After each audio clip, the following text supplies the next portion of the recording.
बिहार के किसी नेता ने घोषणा करी है कि वो बिहार के हर घर के व्यक्ति को सरकारी नौकरी देंगे और जो अति पिछड़े हैं उनको आरक्षण देंगे। गद्दी पाने के लिए इंसान कितने कितने झूठे वादे करता है, गद्दी पाने के लिए कितने कितने बड़े झूठ बोलता है।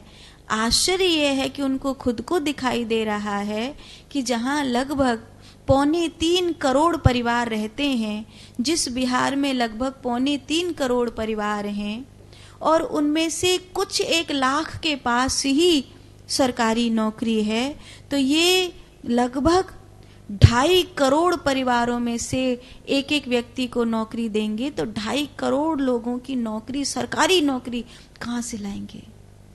कौन सा इनके पास ऐसा जादू का फॉर्मूला है कि ये 2.5 करोड़ लोगों के लिए सरकारी नौकरी ले आएंगे? आश्चर्य है।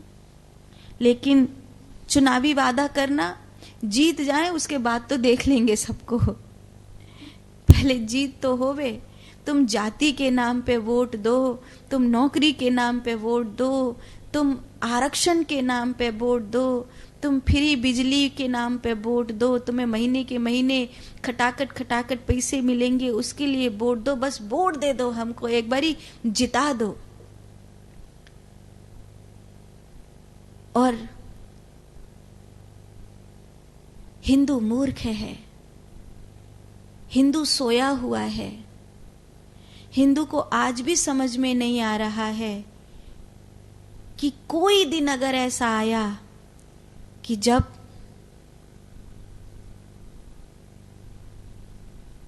आतताइयों का दांव लग गया,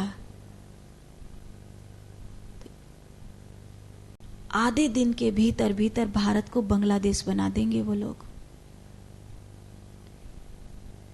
समझ में नहीं आ रहा है कि सर तन से जुदा होने को है और अभी भी ये मेरी जाति, ये मेरा फायदा, ये मेरा नुकसान, बस अपना अपना निजी दिखाई दे रहा है।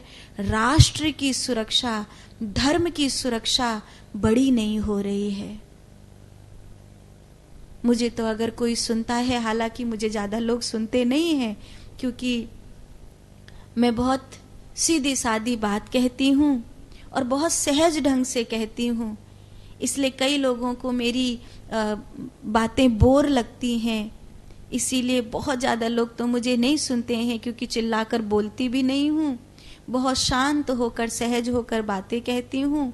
और उसमें भी कभी अवधूत गीता, कभी शंकराचार्य जी का महाभाष्य, कभी अष्टावक्र गीता, तो कभी भगवत गीता, ऐसी ऐसी बातों को लेकर आती हूँ जो जल्दी से समझ में नहीं आती हैं। तो मुझे ज़्यादा लोग नहीं सुनते, मुझे पता है, लेकिन जितने सुनते हैं उनसे मैं हाथ जोड़कर कहती हूँ, उनसे मैं ये भविष्य का निवेदन करते हुए कहती हूँ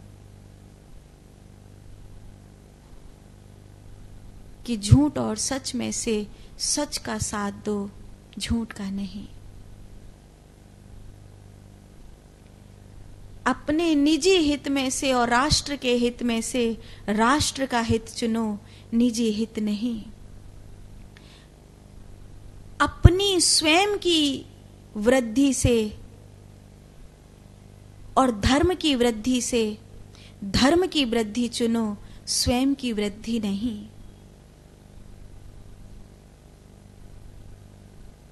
अगर आपने आज जागरूक होकर के कार्य किया तो आपकी आने वाली पीढ़ी सुरक्षित इस देश में जिएगी।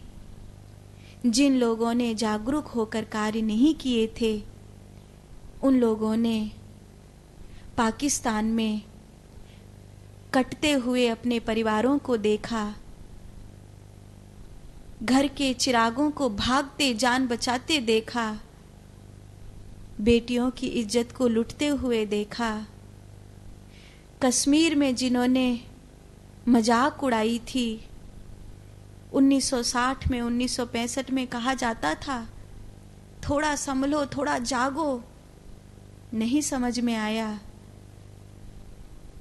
अपने घर घूरे छोड़कर कश्मीरी पंडितों ने शरणागत रिफ्यूजी होकर के जैसे तैसे अपने आप को बचा पाए, ना के बराबर लोग, और जाने कितने अपनों को खोकर बैठे, न जाने कितने अपने बहन बेटियों की आबरू को लुटा करके रिफ्यूजी कैंपों में आए। और ऐसा एक बार नहीं हुआ है, किसी पाकिस्तान या कश्मीर में नहीं हुआ है, अफगानिस्तान में देख लो। आज वो मलाला जीवित है, लेकिन मलाला जैसी न जाने कितनी बेटियां जो स्कूल से वंचित हो गईं, जिनको मार दिया गया, स्कूलें बंद कर दिए गए। क्या मिला? क्या मिला बांग्लादेश को?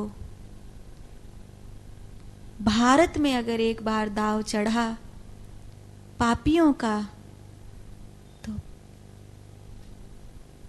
भारत नष्ट हो जाएगा।